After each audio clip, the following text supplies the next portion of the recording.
Yo, what's up guys, it's me back again with another video. I know I haven't posted in a long time. I don't really have any ideas no more. I gotta find something, but we're just gonna be doing a random video today. Today we're gonna be reacting to the scariest video shorts on YouTube. Let's get into it. We're gonna watch a couple shorts and get into a video. Let's go. What is this? Reacting, yeah. I don't know. Bruh. I told my son to watch this video. What the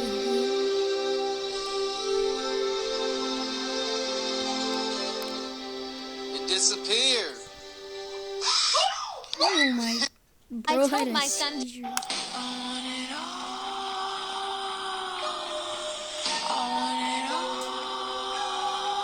What's up, guys?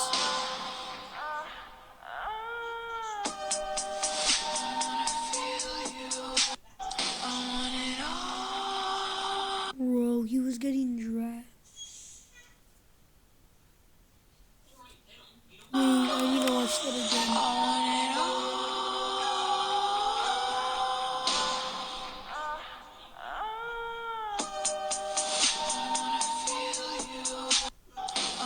He was getting dragged. Oh, okay, this is Gorilla Tag. Was a hacker, because...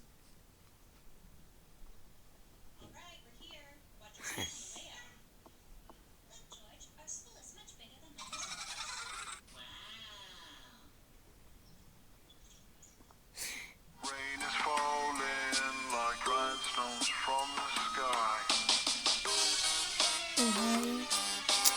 Dragon.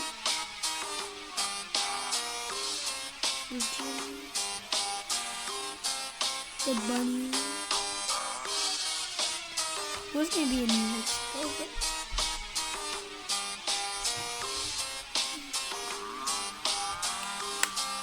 Who the hell is Mr. Cheap? Don't say anything to the mic and win a fresh hot. Throw the tiny. Alright, now it's not freaking scary no more. Alright, now we're gonna get into the videos. Let's go. There are a lot of things in life we want but can't Shut up. have. I don't Health wanna hear insurance this. shouldn't be one of them. Alright. Scariest school lockdowns.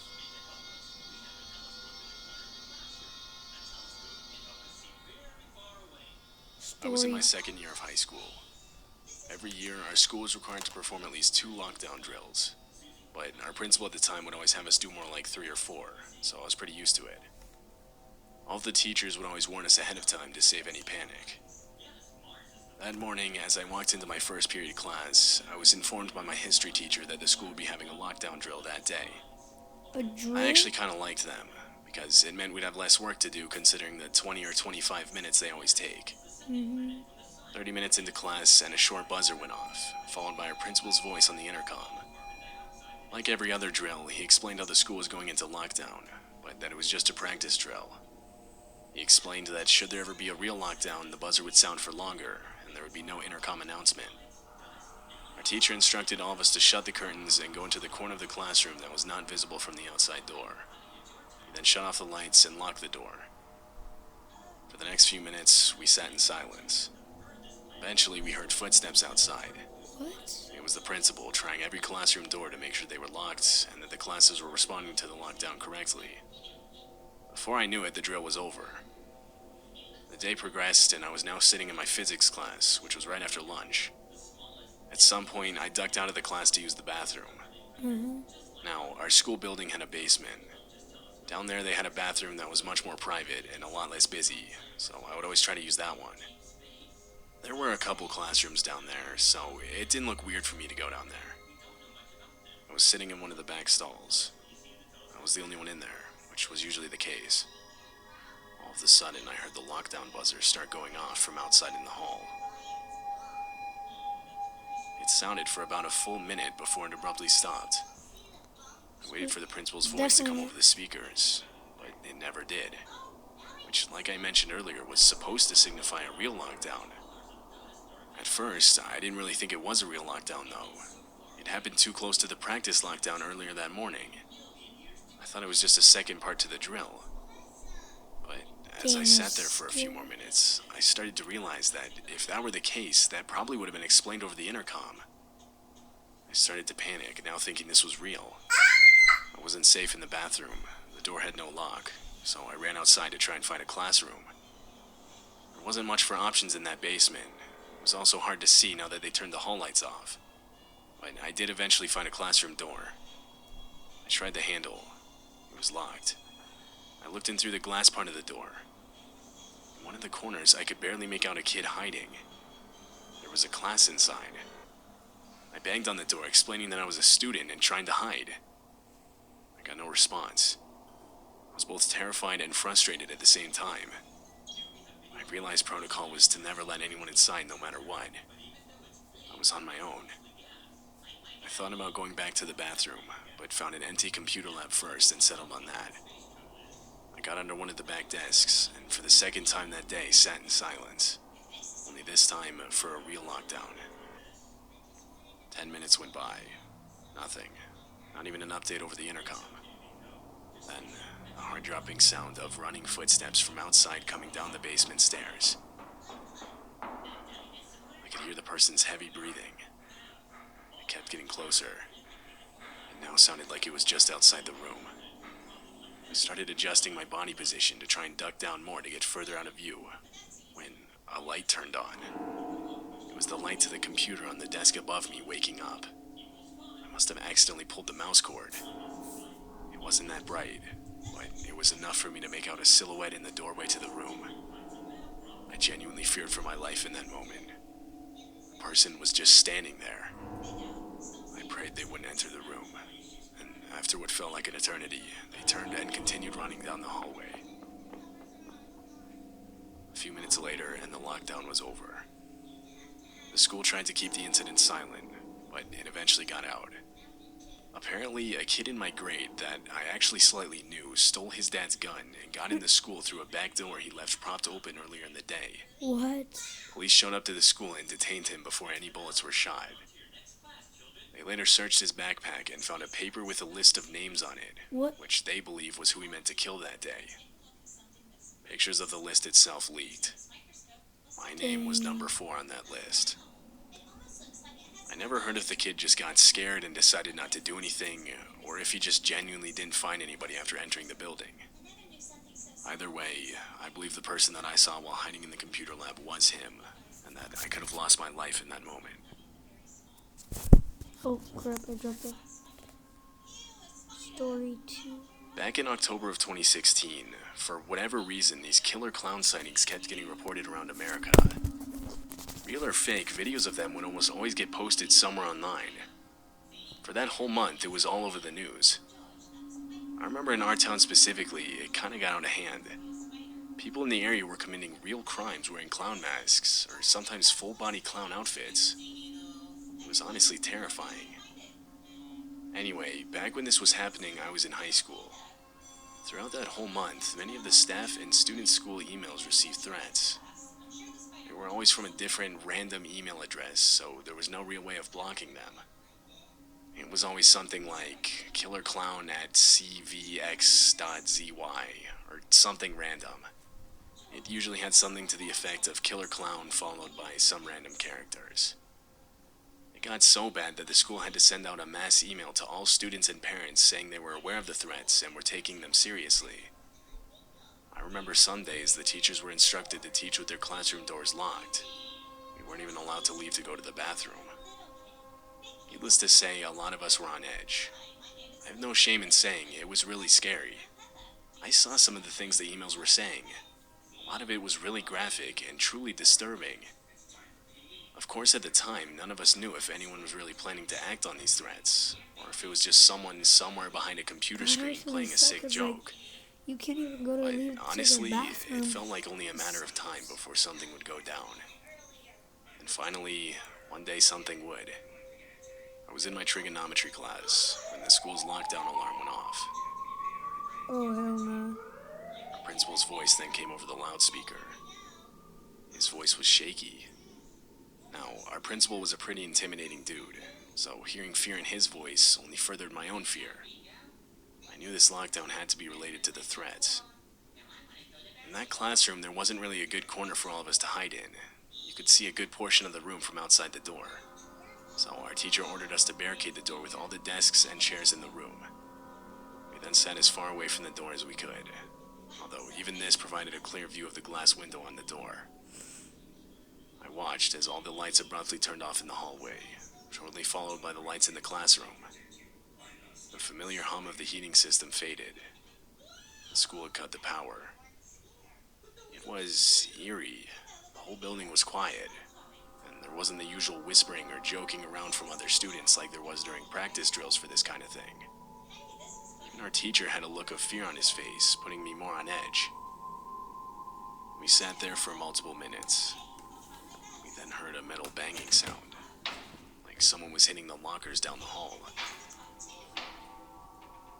A voice started yelling. Holy crap. One of the girls sitting next to me quietly began crying. The noises continued off and on for the next few minutes. As time passed, the noises kept getting louder, as whoever was making them seemingly kept getting closer. At this point, my classmates and I were staring at each other, all of us gauging each other's reactions. And the sound of the classroom's door handle rattling. Oh. I looked up. Through the glass on the door, I saw a clown mask looking in. The person stood there for a while, not doing anything. Then they abruptly ducked down out of view, and the sound of the door handle rattling continued. They were trying to pick the lock. We all sat there listening to this happen, when the lock disengaged. Immediately, the full body force of this person smashed into the door. The desks barricading the door slightly shifted back.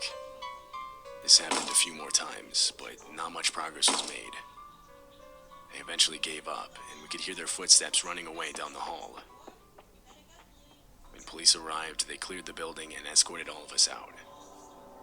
No one was ever found responsible for the lockdown.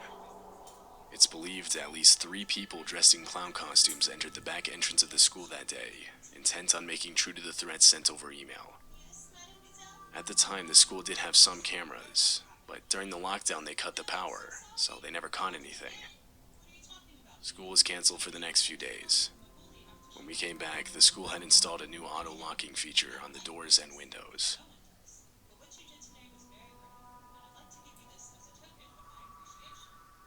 This happened in 2013. I graduated college the year prior with a degree in education. I wanted to be a teacher and was able to land a job at a nearby high school. The first few weeks, I was shadowing another teacher, as they called it. It was meant to help me prepare to teach my own class, but it really just felt like a glorified TA position. I would sit in the class with the other students and help the teacher when needed. It was a chemistry class, and on one of the lab days, we required those flasks used for chemical reactions, measuring solutions, and stuff like that. All of that type of stuff was kept in a supply closet on the other side of the building. I made my way out of the class and started heading over there. After 2 minutes, I was there and began looking for the flasks. All of a sudden, my phone went off. It was an automatic text message from the school. Being a part of the staff, we were required to sign up to receive these automated messages. The text explained how the school was going into lockdown and that it was not a drill. By the time I would have made it back to my class, the door would have likely already been locked, so I opted to hide in the closet by myself. I turned off the light and closed the door. There wasn't much room to sit down. I had to just stand there in the dark. After a few seconds, the lockdown alarm sounded from the speakers throughout the building. The usual ambience from inside nearby classrooms immediately died down. It was now completely quiet. Breaking the silence was the sound of my phone going off again. It was an update. It read, "Please remain in lockdown. A suspected armed intruder has entered the building. Police have been notified." I could feel my heart picking up speed. I didn't feel safe where I was. This Really is my bad. pendant light. I got it at Wayfair. This is my spatula. It's fine, feel guys. There's safe only where I been one was. ad anyways. Suddenly, I heard running footsteps in the hall. They ran right up to the closet door and stopped. doorknob turned and the door opened. It all happened before I even had time to react. Standing outside was an older man in maybe his 50s. He was wearing a regular t-shirt with jeans. I'd never seen the man before. He asked if he could hide in here with me, and feeling bad for the guy, I said yes. There wasn't much room at all, but we both still fit. The man explained how he had been teaching a class down the hall when he heard the lockdown alarm. In my mind, this raised a red flag. Why then was he here instead of with his class? I asked him this. He didn't immediately respond. Interrupting the silence was again the sound of my phone. It was another update from the school. The text said to not open our classroom doors for any reason, and that the suspect was believed to be an older man with a beard. I frantically reread the words on my screen. I didn't get the best look at this guy, but from what I did see, he fit that description. I could now distinctly hear my heart beating out of my chest. I made a split-second decision. I opened up the closet door and ran.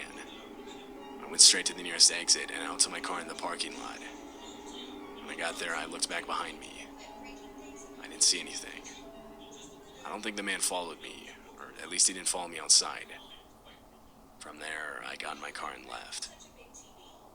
I'd say around 25 minutes later, I received a final update text explaining that the police had cleared the building and the lockdown was over. I later learned a man had gotten inside by convincing the front desk that he was there to pick up his kid, but that a lockdown was called when they saw a gun holster around his waist as he was walking down the hall. Several teachers reported their classroom doors being forcefully struck during the lockdown from someone trying to open them. He might have gotten killed. The man was gone when police arrived, and they were never able to identify him. He was caught on the school's security cameras, but they never showed a full view of his face. However, they did show that he was indeed armed. I saw the videos myself, and I'm almost sure it was the same man hiding with me, but it was also dark in that closet, so I can't be certain.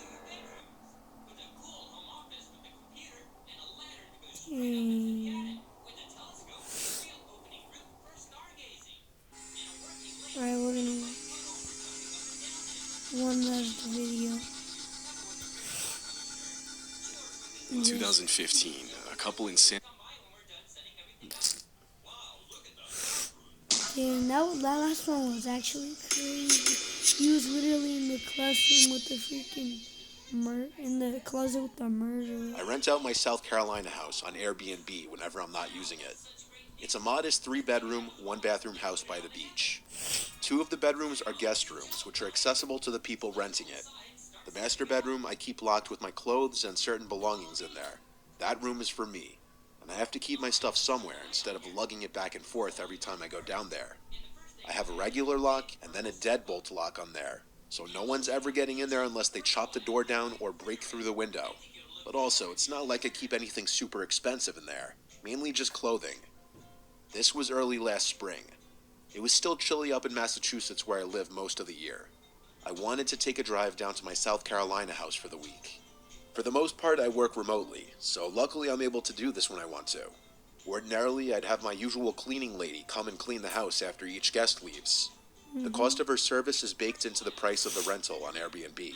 But since I was going down right after the current renter would leave, I just pocketed the cleaning lady money and planned on going down to clean it myself. The last renter was a guy named Ramon. Through our messages, he told me he was renting with his fiancée and asked for good restaurants to eat at in the area. He seemed trustworthy. I always prefer to rent to couples or smaller groups of women as opposed to groups of young men, because they're usually the ones to come and get shit-faced and potentially damage the place. I started my drive very early in the morning. It was about a 16-hour drive, stopping only for a quick bite and to use the bathroom. By the time I got to the house, it was about 10 o'clock at night. I went to unlock and open the front door first, before going back to my car to grab my bags and go inside. I was shot from driving. I didn't even bother checking the place out or anything for a mess. I just went straight to my bedroom door to unlock it. I collapsed into the bed without brushing my teeth or anything. For those that haven't done it, a 16-hour straight drive will absolutely kill you. I crawled under the covers, and I was out like a baby in a matter of minutes. You'd think I'd have slept through the night, but no, I woke up in a black room. The clock next to my bed read 11:30 p.m. I had only been asleep for a little more than an hour. Something woke me up. What? I grabbed my phone to check for any texts out of habit. Then I turned on the bedside lamp. I looked around the room, then got up and went out to the living room. I took this moment to start analyzing the place. I didn't notice a single thing moved. Not a pillow, not a can of beer, nothing. I went to the bedrooms. Both were void of any people, though the covers on a bed in one of the rooms seemed to have been moved. So yes, they did come. I thought they may have been the cleanest couple to have ever stayed in my place. I have a camera set up on the front porch of the house. I never really think to check it unless a customer is giving me any kind of hard time, but I was curious. I opened the app to the camera system on my phone and went to the movement history. It picked up on a man entering the house via the code lock 3 days earlier. Just a man, though. He had no woman with him. Strange. I checked for any other movement updates from then until the moment I showed up, which it also caught on video, and there was nothing. I checked it over like 5 times. I suddenly got the chills. I went to the Airbnb app to message Ramon and ask if he checked out okay, even though it was late at night. I went to check the bedroom where I presumed he slept in. I started checking under the bed and in the closets. I was yanking the closet doors open as if I were ripping off a Band-Aid. Each time, I was greeted with an empty closet. I moved along to the second guest bedroom. Hey, Jaden. Both twin beds in here were still neat and untouched. I'm making a video As real I yanked quick. open the I'm last almost closet done he with could it, have been alright? in, I saw that it was empty. I sat on one of the beds for a second to just stare at the conversation between Ramon and I. That's when I heard the master bedroom door click shut, quietly, in a way that a person would have done it. I'm doing not a draft. video real quick. Can you I went kind out of to the mute living room yourself? and looked at the Because the master bedroom background door. noise is getting I in the said, video. Ramon, are you still in here? With a shake in my voice. No response. Can you mute yourself real I could quick? see the 'Cause I'm light was making a still on in the video. room through the I'll bottom tell crack you of the door. when you can I unmute got on all yourself, fours to alright? look under the crack of the door, and I fell backwards, and I saw 2 feet standing not far behind the door, maybe a couple feet away. I went to the knife holder in the kitchen planning to grab the biggest carving knife, and it was already taken. By this point, my only logical option was to leave the house and call 911, and that's what I Wait, did. you live there by yourself? I waited out front until the You said you police had, showed like, up. multiple rooms, Then as so we I went haven't inside, played it. there was Ramon, waiting in the living room, no knife in hand. He spoke in this Portuguese accent, acting all innocent, saying he just needed a place to stay for one more night, which was complete bullshit. He denied ever picking up the knife, which was conveniently placed back in the knife holder now. After 30 minutes of 2 police officers outside talking to Ramon and 2 inside talking to me, they actually let him go and told me I should contact Airbnb and try to work it out with them. And I was just shocked. I felt like the police didn't do their job. After everyone left, I changed the lock code on the door, and I contacted Airbnb about what happened. Though I didn't receive payment for the extra day Ramon squatted in my house, they did apparently ban him from ever using the app again.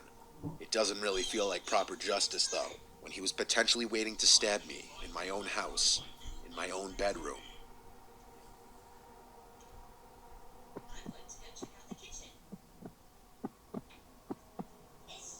By Jordan. I'm 26 years old, still living with my parents. I'm not content with my job, and I'm in a relationship that I'm not too sure about. To say I've been stressed would be a monumental understatement. My mom and I were not getting along one week, and everyone was just bothering me. I wanted to escape for a weekend. I looked into little one-bedroom Airbnbs up in the mountains, and found one for cheap. It was in Troutdale, Virginia, a couple hours away from us. And based on the pictures, it was this nice, private, and peaceful-looking little place surrounded by woods. It was the fall, too, so the foliage was going to be beautiful. I told my parents I was going there for the weekend. My mom seemed overly happy about me leaving for the weekend. My girlfriend was more so just confused, finding it weird and suspicious that I was going away to some random cabin in the woods alone for a weekend. When Friday came, I packed a backpack full of clothes, toiletries, and my laptop, and I headed out for the road. It was around a 2.5-hour drive door to door. The area of Troutville was very quiet and scenic. It was a perfect escape from suburbia back home. I needed a nice weekend just to spend to myself. I was driving up a gravel road when my GPS told me I arrived. I saw an opening in the trees next to the road. The instructions the owner of the Airbnb gave me were to cut through this opening onto the grass and up the little hill. I did exactly this, and there I saw the cute little house sitting at the top of the hill. The second I stepped out of the car, I inhaled the fresh rural air, instantly feeling happy I did this. The owner told me where to find the key to the front door. I let myself in and checked the place out. It was a nice cozy living room, small kitchen, bathroom, and one loft bedroom that you had to climb a ladder-like stairway to get up into, and there was a circular window over the bed. Lots of light got into the house, which was nice. I went out to walk some of the trails the owner told me about a 5-minute drive away. On the drive back to the house afterwards, I noticed these two guys walking down the gravel road, and as my car was passing, they literally stopped in their tracks to turn and look at me as I passed. I waved and smiled, thinking they were friendly locals, but they didn't wave back. It was completely off-putting. They looked at me as if my driving down the road was a crime. I didn't look back.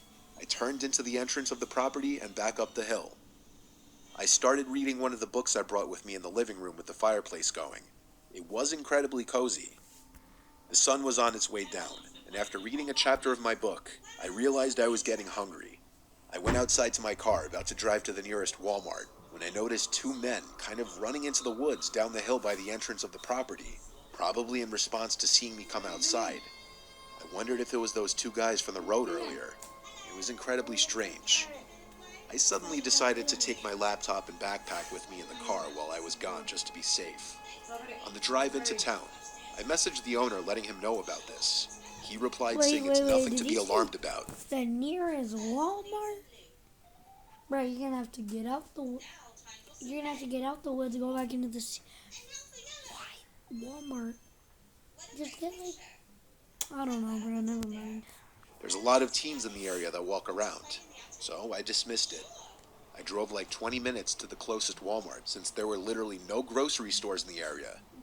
I picked up a few food items to hold me over. Some milk, granola bars, fruit, frozen dinners, bread, and cold cuts.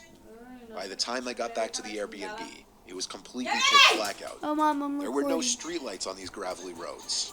And with no neighboring houses, truly the only light was from my headlights. It's too late already. Why are you It was still creepy eating? for sure. I pulled up to the hill to the little house. It was almost hard to find in the dark. I grabbed my backpack and the grocery bag and went up to the house in the dark, No, using you're my not phone's getting in. flashlight to see. Once inside, I locked the Too door late immediately. already. Open It was it. creepy. Oh, Your butt away. it's I not ate real quick and went back to chicken. reading my book by the That fire. one. It's Pretty yeah, soon the lights those. to the room suddenly cut out. No, you And can the have only it. light You in can the have it. entire house was from the fireplace. Yeah, let me open it for you. I tried clicking on anything Yeah, you electric, can but have the it. power was gone. It's open. I went to message the owner again. Can I have He it? swiftly replied back to check the main breaker in the circuit box outside by the telephone pole near the back of the house. I thought it was chicken. I didn't reply. There was no way in hell I was going out there. I was already paranoid from earlier. And why would the power be randomly cut out anyway? Something was off. I heard a creak in the floorboard from the darkest corner of the room by the bathroom door. I looked over and saw this tall, looming figure in the doorway of the almost bathroom, done. lit up only by the fireplace. My Oh, worst tell fear me. had been realized. This was actually happening. A soft yet deep No, and because disturbing voice I'm recording a told me to video, remain and I calm told and give him Jaden to everything mute I himself had. for a little bit, I was so scared I and he could did. barely speak. And I said I'll tell him I when said he all I can had was my laptop go and some up- clothes. He told me you to could- empty you my could wallet talk of to all him. my money, which I did. And background As he is stood gonna in the get in my doorway, video. I still couldn't see his face. He told me to go into the kitchen and stay there. Moments later, I heard the door to the house close. I looked into the living room. My yes, laptop, you did. backpack, and money was all gone.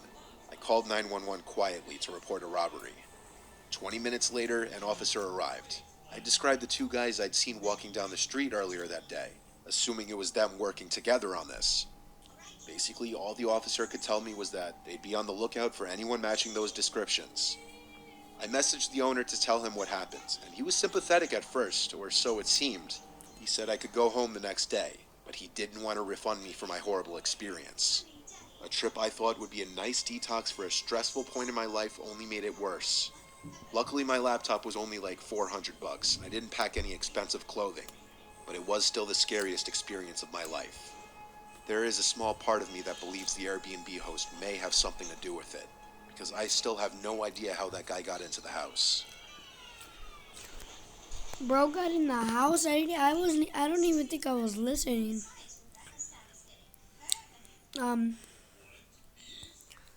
Yeah. Alright guys, so I actually didn't really have time for story 3. So, sorry guys that I didn't, but anyways. That was it for today's video. Sorry I haven't posted in like 2 weeks. I'm sorry about that. I just didn't really have any Wait, I'm doing the outro. I'm already ending the video, bro. Let me do the outro. All right, guys. So that's gonna be it for today's video. Have a great day. Hope you enjoyed. Subscribe and yeah. See you guys in the next video. Peace.